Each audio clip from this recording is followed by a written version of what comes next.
안녕하세요. IG 엔터테인먼트에서 AI 개발팀장을 맡고 있는 김용환입니다.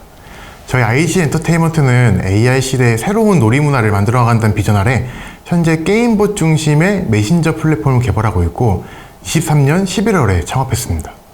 제 커리어의 큰 흐름을 좀 짧게 말씀드리면은 서강대학교에서 양자중력 이론으로 박사를 졸업하고 카카오에서 데이터 과학자로 입사해가지고 AI 모델이랑 수학적 모델을 만드는 업무를 좀 수행했고요. 카카오 전략실로 이동해가지고 AI 선행 연구와 전략 수립을 담당했었습니다. 그리고 현재는 IG 엔터테인먼트의 창립 멤버로 합류해서 AI 개발 팀장이라는 직책을 맡아서 업무를 수행하고 있습니다.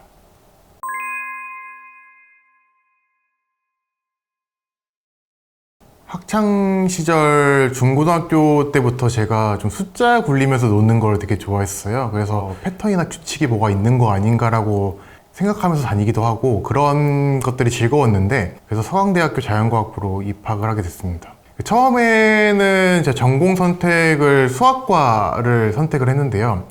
근데 이제 수학과로 들어가서 공부를 좀 하다 보니까 한 가지 이제 깨달은 게 있었어요. 자연과학 안에서 수학은 자연을 기술하는 하나의 언어를 이제 공부하고 연구하는 곳이라는 거를 깨달았는데요. 친한 친구들이 우연히 물리학과여가지고 제가 그냥 따라가지고 역학이랑 전자기 수업을 들었는데요, 2학년 때. 그때 강의를 듣다 보니까 좀 더 분명해진 거죠. 내 눈으로 관찰하고 수식으로 막 가지고 노는 거는 물리학과에서 하는 거구나 라는 거를 이제 깨달게 돼가지고 대학교 3학년 때 물리학과로 전과를 하게 됐고, 이제 그게 쭉 이어져서 박사까지 가게 됐습니다.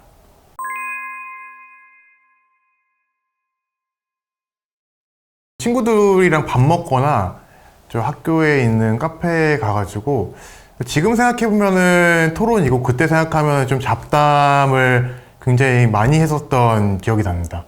그래서 주제는 과학이나 정치나 좀 종교같이 좀 되게 심도 있게 들어간 것도 좀 있었어요. 그 시절에 그런 주제로 친구들이랑 토론을 했던 게 좀 기억에 남고, 제가 학부 때 배웠던 것들을 머리로 좀 생각하면서 입 밖으로 내고 친구들 반박을 통해 가지고 이제 생각이 다듬어지는 시간들, 제 대학 생활 공부의 본체였지 않았나 좀 생각을 합니다. 공부 이외에 제가 동아리 활동을 굉장히 열심히 했어요. 마술 동아리를 꽤 진지하게 했는데, 방학 때는 공연에 좀 몰입해가지고 공연 준비를 하고, 학기 중에는 이제 물리에 몰입해가지고 그 물리 공부를 하는 것에 이제 좀 반복이었다고 할 수 있을 것 같아요. 이제 2학년 때는 제가 동아리 회장을 맡게 됐는데, 동아리 활동을 학기 중에도 좀 바쁘게 해야 되다 보니까 좀 시험 공부를 좀 잘 못하는 경우들이 있었어요. 그러면은 시험 직전에 친구들이 점심 먹으러 이제 모여가지고 시험 범위에 대해서 막 설명을 해줘요. 설명 듣고서 질문하고 그 다음에 친구들 답해주고 하면서 시험 공부를 하고서 후다닥 들어가서 시험을 좀 봤던 걸로 좀 기억하고 있습니다. 시험이나 성적 이런 걸 떠나가지고 정말 순수하게 우리 물리 그 자체를 같이 즐겼던 것 같고요. 그래서 결국에 다 같이 대학원에 진학을 하게 됐습니다.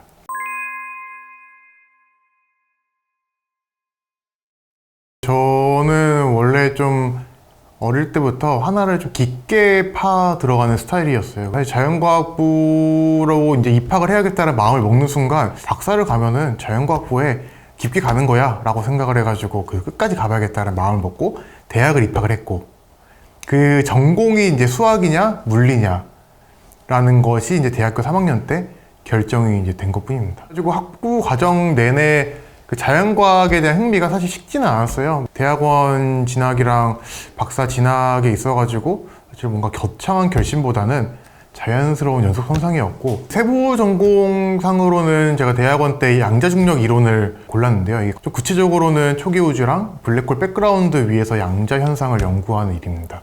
좀 우주가 막 시작하던 초기 우주, 그리고 블랙홀 주변처럼 중력이 강한 시공간 위에서 발생하는 퀀텀 이펙트들을 이제 연구를 하고 수식으로 다루고 숫자를 굴리면서 이제 연구를 했었다고 봐주시면 됩니다. 이 분야 선택한 게 저한테는 되게 명확했어요. 물리 학도들이 가장 어려워하는 게 사실 양자물리 그리고 상대성 이론인데요. 배우면 배울수록 굉장히 매력적인 이게 분야이고, 그래서 이론물리라는 게 수학적 모델링을 아무래도 조금 더 많이 한다고 봐주시면 되고, 그렇기 때문에 좀 관찰한 거로부터 좀 얻은 직관을 수식으로 가지고 놀고 싶다라는 그 저의 니즈를 충족시켜 줄 수 있는 분야였다고 볼 수 있습니다.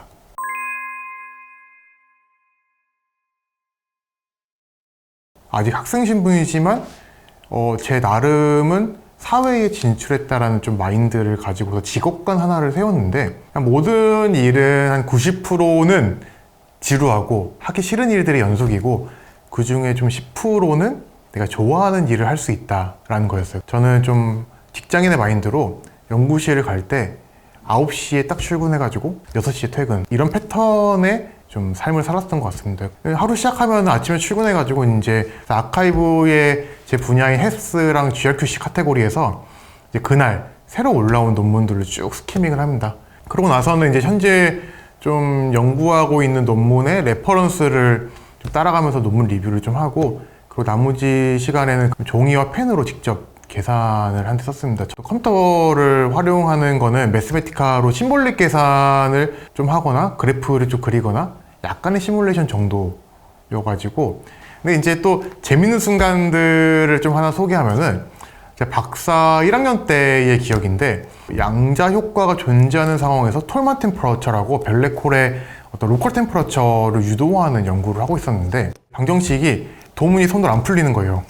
고민을 하다가 지도 교수님이랑 다른 맥락으로 얘기를 하다가, 그 아노말리는 템퍼러처 인디펜던트에 라는 말씀을 이제 하셨는데, 캐치를 좀 해가지고 그 수식을 푸는데 좀 사용을 했습니다. 클래식한 중력 방정식의 양자 효과가 도입되면은 에너지 모멘텀 텐서의 아노말리가 어떤 값으로 존재하게 되는데, 그 아노말리 항을 없앨 수 있는 힌트를 이제 거기서 얻은 거죠. 그래서 그 한마디 단서로 제가 계산하던 걸 다시 막 풀어봤는데, 결국에는 좀 성공적으로 이제 온도 방정식을 유도할 수 있었고, 이게 퀀탈 톨만 템퍼러처라는 이름으로 논문을 퍼블리시했고, 저녁 늦게였는데 혼자서 연구실에서 계산을 하다가 진짜 세상에 없던 이 퀀탈 톨만 템퍼러처의 핵심 수식을 유도해내는 순간은 정말 잊을 수가 없고, 와, 진짜 물리가 재밌다라는 좀 생각을 했었던 순간이었습니다.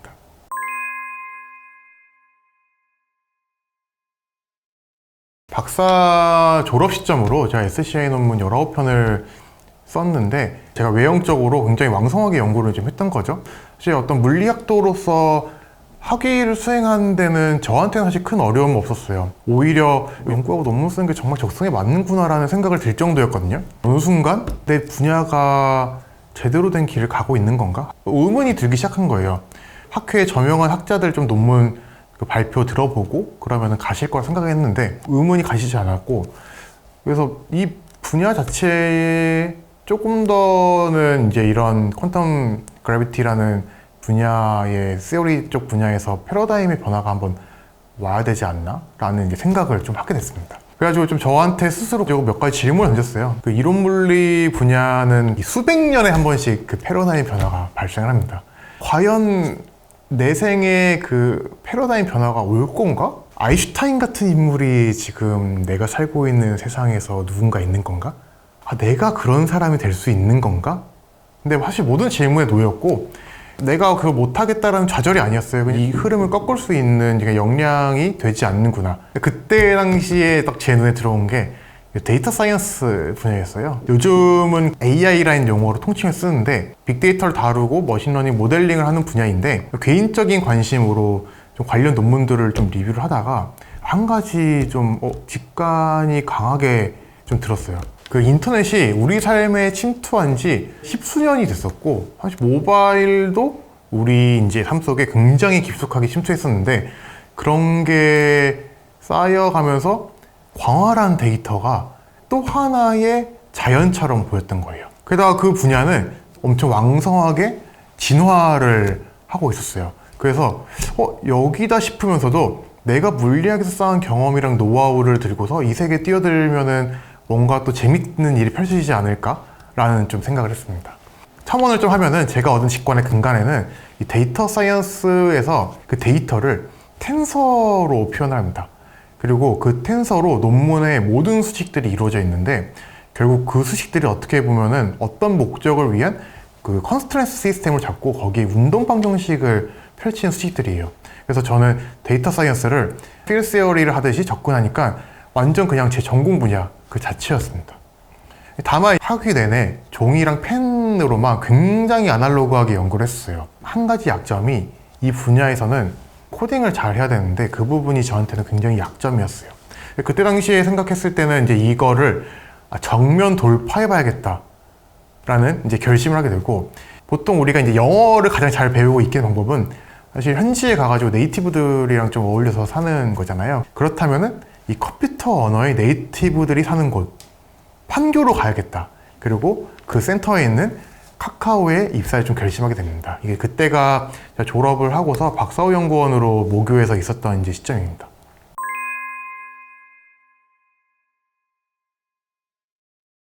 모든 그 기업들이 다 그렇지만 카카오 입사 프로세스가 진짜 만만치 않았어요. 제가 박사 출신으로 경력직으로 이제 당연히 지원하게 됐는데, 프로세스가 이제 서류 합격하면 코딩 테스트를 보라고 옵니다.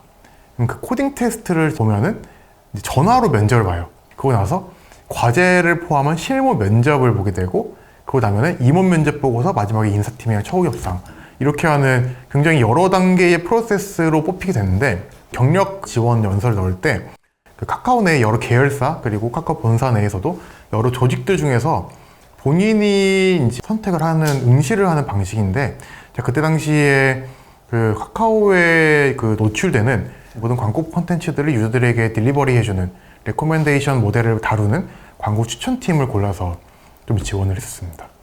근데 이때 당시에 AI를 위한 중점 조직들을 많이 만들었을 때여가지고 연구에 더 가까운 조직들이 사실 있었어요.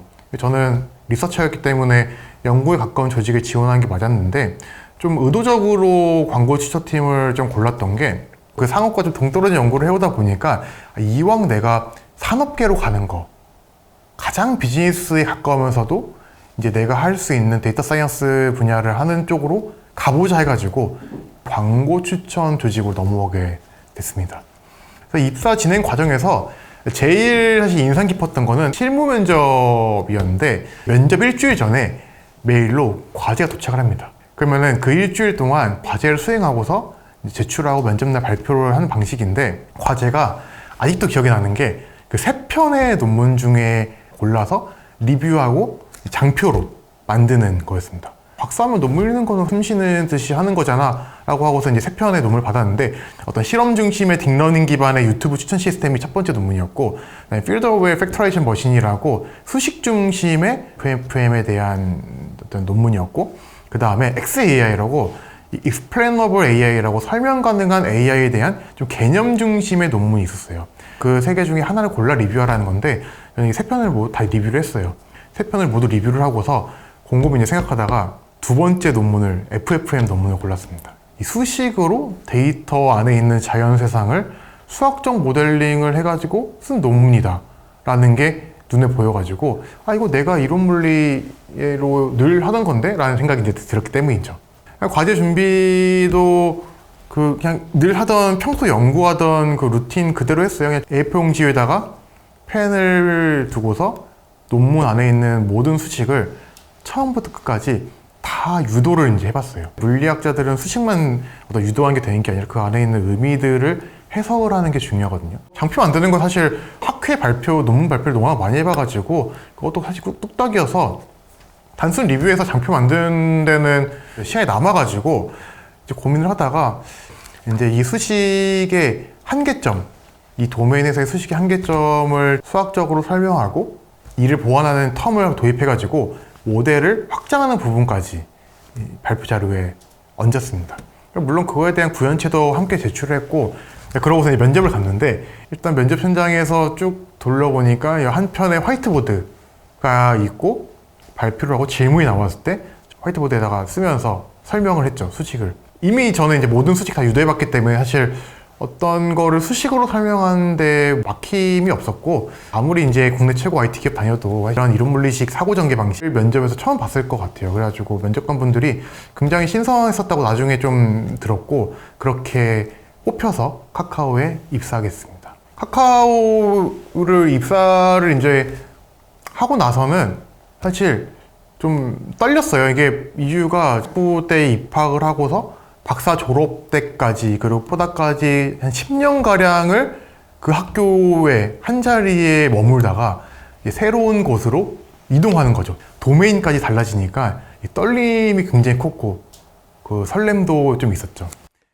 제가 그 새로운 도전을 할 때 하는 좀 방법이 있어요. 대학원 때 연구하던 시절에 그 연력학 방법론으로 블랙홀의 퀀텀 이펙트를 연구를 하다가 이제 좀 새롭게 블랙홀의 컨저브 차지를 연구하는 주제로 전환을 한 적이 있는데, 좀 제가 하던 방법론에서 벗어나서 처음으로 새로운 방법론을 좀 접할 때라서 다소 두려움이 있어요, 그때.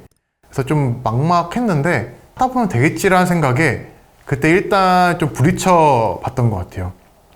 관련 논문들 다 리뷰하고 그 과정에 나오는 가장 기초적인 그 필드 세어리에서의 컨저브 차지 유도하는 것부터 제가 연구를 해야 되는 타겟인 쿼지로컬 컨저브 차지까지 하나씩 유도를 하면서 새로운 분야 연구를 해가지고 그 논문을 쓴 적이 있는데, 이 논문이 제가 물리 분야에서 썼던 논문들 중에 인용수가 100개가 넘어간 논문이 2개가 있는데 그 중에 하나가 됩니다.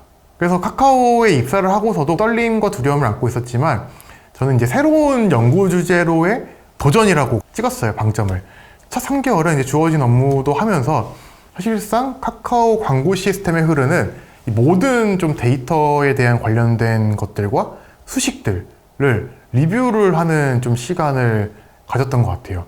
이게 위키 시스템이 카카오 잘 돼 있어가지고 사실 웹상에서 모든 거를 다 읽을 수 있어요. 제가 굉장히 특이하게 거기에 있는 많은 것들을 다 출력을 해가지고 종이를 펼치고서 펜에서 이렇게 계산을 하면서 생각 적어가면서 막 하니까 주변 사람들이 사실 좀 이상하게 생각했어요. 아무래도 그게 습관이 돼가지고 그런 식으로 했었던 것 같아요. 제가 리뷰를 하면은 얘가 컴퓨터 파일로 쌓이는 게 아니라 종이로 쌓이니까, 여기는 사람들이 종이를 안 쓰니까 파일링할 파일도 없고 상공펀치도 없는 거예요. 그래서 제가 비품실 가가지고 여기 회사에 상공펀치 없나요? 이러니까 막 구석에 찾아가지고 주고, 파일은 이제 따로 사가지고 주더라고요.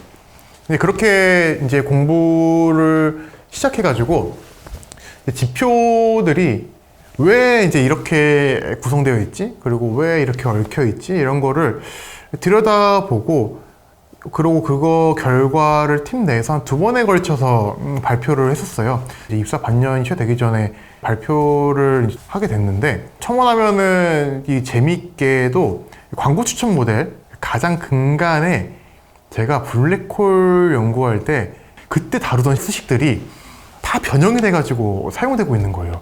근데 아무래도 이 카카오는 좀 엔지니어링 위주이다 보니까 이 지표와 수식들을 너무 잘 활용하고 응용해서 쓰시고 있는데 그 안에 원리에 대해서는 좀 깊게 파보지 않으셨더라고요. 그래가지고 많은 도움이 됐다고 하더라고요. 4년이 흐르고 제가 이미 다른 조직으로 넘어갔을 때 그 광고 조직 임원분께서 제가 그때 만든 장표로 그 수식에 대해서 공부를 하고 있는 거예요. 그 얘기를 듣고 연락이 와가지고 찾아가서 좀 과외를 좀 해드렸던 좀 기억이 있습니다. 카카오 입사하고 만 1년이 되어갈 무렵에 저희 팀 내에 어떤 시니어 한 분이 계셨는데, 그분이 이제 TF를 새로 만들 건데 같이 갈래? 하고 제안을 좀 주셨어요. 크게 좀 망설이진 않고 좀 새로운 도전을 하면은 좀 새로운 기회가 늘 따라온다라고 좀 믿어왔기 때문이라고 할 수 있을 것 같아요. 그렇게 이제 저 포함해가지고 3명이 TF로 빠져나왔고, 그렇게 첫 프로젝트가 광고 시스템 전체를 모니터링하는 이상치 탐지 모델을 구축하는 일이었어요. 워낙 큰 트래픽을 다루는 곳이다 보니까 광고 시스템이 굉장히 크고 많은 모듈이 얽혀 있어요. 저는 사실 입사 초중반에 광고 시스템 총체로 좀 훑어봤던 그 기억 덕분에 모델 자체는 굉장히 쉽게 금방 만들었던 것 같아요. 근데 이게 사실 어떤 시스템에 어떤 모듈에 의해 가지고 이러한 지표적인 이 플럭츄에이션이 발생했는가를 해석해내는 게 사실 이 시스템의 본질이더라고요. 이상 탐지 모델은 평시에는 크게 돋보이지가 않아요. 너무 당연하게도. 그러다 어느 날 제가 자려고 눕고서 핸드폰을 잠깐 하는데 갑자기 알림이 오는 거예요. 이상 상황이 생겼다고. 오타민가 보다 했는데 지표의 움직임을 보고 알림이 온 지표들을 보니까 대형 장애 상황이더라고요. 그래서 바로 팀장님한테 연락을 하고 이 장애 의심 전파랑 어떤 모듈들이 섞여 있는 이펙트들인지에 대해서 담당자들한테 다 전파가 되도록 했고, 새벽 4, 5시쯤에 상황이 마무리되고 사실 산술적으로 계산해 보면은 정말로 큰 손실이 날 수 있었던 상황을 정말 작은 손실로 막아냈었다고 할 수 있습니다. 이제 그때부터 이 모니터링 시스템이 굉장히 많은 분들이 저희 조직에 관심을 가지게 된 계기라고 할 수 있을 것 같습니다. 그 후로 한 2년 정도를 더 이거를 만들고 디벨롭을 하면서 이제 크고 작은 장애들 진짜 많이 막아냈던 것 같고, 저한테는 알림이 오면은 어떤 데이터를 해석해가지고 전파를 하고, 그리고 광고 시스템 자체 어떤 고질적인 문제들부터 단발성 문제까지 굉장히 많은 문제들을 잡아냈던 것 같아요. 점차 실무자 레벨에서 상위 조직장 레벨까지 저희 TF를 다 이거 덕분에 주목을 많이 했던 걸로 좀 기억을 하고 있습니다. 당시에 저희 팀에서 이 카카오의 기술들을 좀 더 촘촘하게 쌓기 위해서 좀 새로운 방법론이랑 신규 좀 선행 기술들에 대해서 꾸준히 특허를 냈어요. 제가 썼던 것도 한 20여 편이 됐던 걸로 기억을 하고 있어요. 그때 마침 카카오에서 전략 조직을 이제 신설을 하면서 본사 자체에 좀 기술 전략과 데이터 기반 의사결정에 관심을 가지고 있던 시점이었어요. 기술을 잘 알고 데이터를 잘 다루는 저희 TF가 윗분들 눈에 좀 들어와가지고 결국 저희 TF가 임시조직에서 정규조직으로 전환이 되면서 전략실로 팀째로 이동을 하게 됩니다.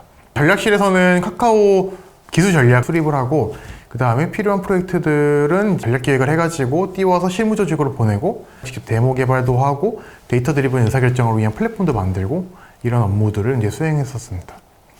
전략실 경험은 제 커리어에서 희소한 좀 시간이었다고 생각합니다. 실무자가 보통 받는 미션은 이미 다 결정된 거를 어떻게 구현할 거야가 이제 보통 미션이었다면은, 전략실은 이제 그 윗단에서 무엇을 왜 결정해야 되는가, 이런 거를 좀 다루다 보니까, 그리고 본사 전략실이 실질적으로 이제 CEO의 스텝 조직이에요. 이 최상위 의사결정이 어떤 정보와 어떤 좀 디스커션을 거쳐가지고 내려지는지를 가장 이제 가까운 거리에서 볼 수 있었다고 할 수 있습니다.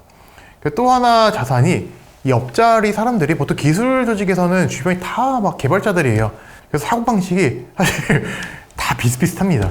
전략실은 옆자리가 그냥 뭐 사업 전문가, 회계 전문가, 전략 전문가 이런 분들이 막 앉아 있어요. 같은 문제를 바라보는 시각이 다 다르고, 저한테는 이 뭔가를 바라보는 뷰에 대한 도구 상자가 통째로 좀 늘어나는 경험을 이제 했었던 것 같아요.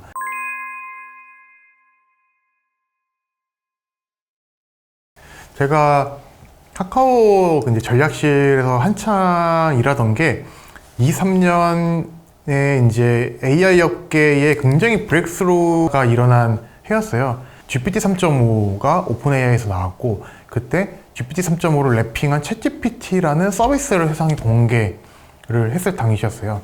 당시에 저는 이제 카카오가 어떤 방향으로 나아가야 되는지에 대해서 같이 막 전략을 짜면서 고민을 하던 이제 직무를 수행하고 있어서 그 변화의 최전선을 사실 마주하고 있었다고 할 수 있을 것 같아요. 그런데 그 자리에서 제가 좀 절감한 게 있는데, 대기업들은 원래 그 먹고 살던 방식을 쉽게 탈피하기가 굉장히 어려워요. 새로운 도전을 하는 게 어려운 좀 구조적 한계가 있다는 게 눈에 보이더라고요. 최전선에서 발버둥을 치고 있는데 역설적이게 아무것도 할 수 없는 그 상황이었고, 굉장한 그 답답함과 불안감이 좀 공존했었던 것 같아요. 그래서 그 시기에 그 한 분으로부터 제안을 받았는데요. 그 카카오 게임즈 창업자이시고 이제 카카오의 그 전 대표셨던 남궁훈 대표님이었어요. 대 AI 시대가 오고 있고, 이 시작되는 시점에 분명히 큰 기회가 있을 거다라고 판단하신다고 하면서 저에게 창업 멤버로 합류할 거를 좀 제안을 주셨고, 새로운 세상에서 새로운 기회를 찾기 위해서 새로운 도전을 이제 하게 된 거죠. 사실 이게 결정이 박사 졸업하고 학계에서 카카오로 넘어오던 그 결심이랑 본질적으로 좀 비슷한 결이라고 생각해요. 내가 있는 환경에 대한 좀 메타인식적인 사고가 작동했다고 생각합니다. 그렇게 이제 합류한 곳이 IG 엔터테인먼트입니다. AI 시대에 새로운 놀이 문화를 만들어 간다라는 철학을 가지고 있는 회사인데, 사실 처음 들으면은 많은 분들이 한 번쯤 이런 생각을 드실 거예요. 아니, 놀이 문화 만드는데 물리학 박사 가서 뭐 하는 거야? 저희가 만들어가고 있는 건 새로운 놀이 문화의 한 형태의 게임 메신저이고, 그 안에 중심 컨텐츠가 되는 것이 게임봇입니다. 그 컨셉을 증명하기 위해서 만든 첫 작품이 카카오톡 챗봇 게임의 플레이봇이라는 챗봇을 냈고, 거기에 검큐기라는 게임입니다. 다행히도 폭발적인 반응을 얻으면서 많은 팬을 만들어주었는데, 이 검큐기는 이 카카오톡 챗봇 서비스에서 최초의 게임봇이고, 자세한 지표는 사실 비공개지만 대흥행을 하면서 카카오에서 만든 정식 챗봇들이 막 있어요. 근데 그런 것들을 다 제끼고서 그 챗봇 인기 1위를 달성했고, 그 이후에 나온 게임봇들이 저희의 검키우기를 많이 모티브 삼아가지고 만드는 걸로 저도 알고 있습니다. 검키우기는 사실 표면적으로는 검을 강화하고 뭐 다른 유저들하고 배틀하고 하는 슈퍼라이트 캐주얼 게임류인데, 이 단순함 뒤에는 중독성을 좀 높이기 위한 굉장히 치밀한 수학적 설계를 제가 깔았는데, 확률론적인 기법들을 좀 굉장히 치밀하게 도입했고, 유저의 플레이 시나리오에 맞춰가지고 좀 중독성 있는 밸런스가 나올 수 있도록 수학적 모델링을 했었습니다. 이론 물리 연구할 때 제가 좀 물리적으로 직관을 수직 모델링을 만들어내던 노하우들을 다 때려 넣었던 것 같아요. 근데 그게 실제 유저들에게 그대로 다가가면서 잘 워킹했다라는 거, 박사 시절에 제가 종이 위에다가 펜대 굴리면서 얻었던 감각들이 게임 안에 그대로 작동하는 걸 보니까 사실 굉장히 묘했습니다. 이게 저희한테 이제 다음 도전은 검키우기 한 편으로는 끝나지 않고, 저희가 만드는 게임 메신저라는 컨셉을 잘 살릴 수 있는 높은 퀄리티의 다량의 게임봇을 만들어야 되는데, 여기서 좀 제가 생각하는 좀 정의가 있는데, 물리학자, 특히 이론 물리학자는 시스템에 대해서 연구하며 만들어가는 사람이라고 생각해요. 뭐 공 던지는 걸로 좀 예를 들면은, 물리 법칙을 모르면은 우리가 이 공의 경로는 사실 매번 던져봐야 돼요. 완전 같은 초기 조건으로 던진다 그러면은 한 번 던져보면은 그 경로로 간다라는 거를 정확히 알 수 있는데, 사실 초기 조건이 좀만 바뀌어도 저희는 다시 처음부터 던져봐야 돼요. 그런데 뉴턴 역학의 F나 MA를 도입해보면은 사실 초기 조건이 어떻게 변하든 간에 그 시스템으로 모든 경로를 미리 예측을 할 수 있게 됩니다. 저희 회사도 이제 마찬가지인데, 특히 스타트업에서 팀장의 주요 역할은 하나의 우리의 시스템을 만들어 가는 거예요. 그래가지고 게임 콘텐츠를 끊임없이 제작을 해야 한 상황에서 팀원들 역량에 따라서 또 그 팀원들의 감각이나 컨디션에 따라 가지고 퀄리티가 출렁이게 되면은 사실상 양산이 불가능하다고 할 수 있습니다. 그래가지고 매 초기 조건마다 포뮬슨 운동을 다시 측정하고 앉아있는 상황을 마주할 수 있게 되는 거죠. 저는 제작을 위한 뉴턴 법칙 같은 걸 만들고, 그것 위에서 예측 가능한 제작 파이프라인을 구축하는 일에 집중을 하고 있고, 그게 바로 지금 저의 주된 관심사인 에이전틱 게임봇 빌더라고 할 수 있습니다.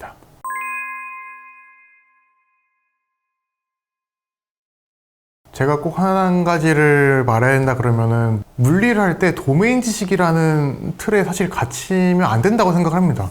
만약에 제가 지식이라는 틀에 갇혔으면은 저는 블랙홀이랑 뭐 초기 우주라는 도메인 안에서 결코 못 나왔다고 생각해요.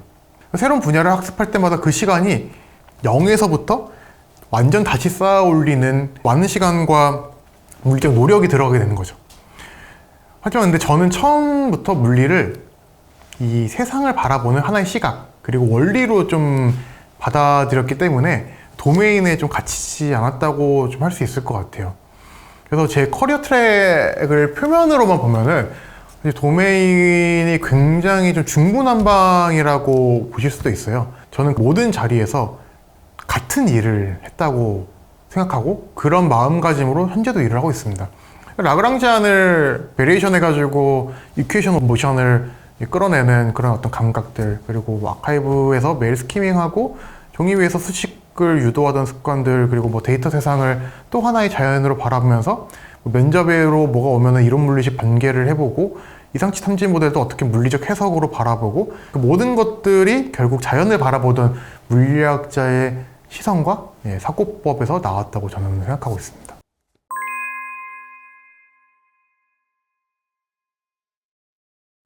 그 한 가지를 꼭 말씀드리고 싶은 게 물리학을 공부한다는 거는 블랙홀, 뭐 우주, 양자역학, 광학 이런 어느 한 분야의 지식을 쌓는 게 아니라 물리라는 그 사전적 뜻 그대로 사물이나 자연현상의 근본적인 이치를 공부하는 거라고 생각하셔야 됩니다. 어느 도메인을 가도 물리학 안에서 다뤘던 모든 이치가 항상 녹아있고 이런 시각을 좀 깨우치면은 어딜 가더라도 살아남을 수 있고 그 자체가 오히려 큰 무기가 될 수 있게 돼요. 그래서 본인이 쌓은 게 지식이 아니라 세상을 이해하는 방법이라는 거를 좀 잊지 않으셨으면 좋겠어요. 마지막으로 한마디를 더 하면은 사실 저는 이제 남들이 보기에는 누군가가 동경을 할 수 있는 성공을 했다고 볼 수 없어요. 현재 시점에서는 저희 IG 엔터테인먼트라는 스타트업의 AI 개발 팀장일 뿐이니까요. 그래가지고 제가 정답을 드릴 수는 없어요. 하지만 제가 걸어온 좀 궤적을 통해 가지고 여러분의 삶에 좀 작은 힌트를 얻을 수 있으면 좋을 것 같습니다. 이런 선배들의 삶을 데이터 삼아 가지고 힌트를 얻다 보면은 서로 다른 초기 조건일지라도 여러분들 자신의 궤적을 충분히 예측해 보실 수 있고 도움을 얻을 수 있을 거라고 생각합니다. 감사합니다.